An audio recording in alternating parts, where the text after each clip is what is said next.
এই মেয়ে, কি করছো? মন্দিরে প্রবেশ করো না। দেখছো না তুমি এখন অশুদ্ধ? এই অবস্থায় মন্দিরে প্রবেশ করতে নেই। আমাকে একটু জল দেবেন? খুব কষ্ট হচ্ছে, পেটে যন্ত্রণা করছে। অন্য কোথাও গিয়ে জল চেয়ে নাও, মন্দিরে প্রবেশ করো না। তোমার শরীর এখন শুদ্ধ নয়, অপবিত্র। এসব কি বলছে?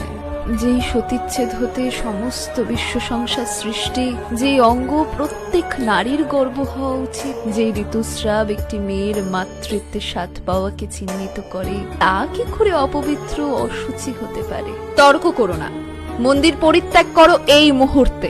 তাহলে তো এই মন্দিরে যেই দেবী মায়ের প্রতিষ্ঠান, তিনিও অপবিত্র। সেই মায়েরও তো ঋতুস্রাব হয়, তিনিও কি তার নিজের মন্দির ত্যাগ করবেন? এসব কি বলছো তুমি? বিশ্বাস না হলে আপনি নিজে গিয়ে দেখুন।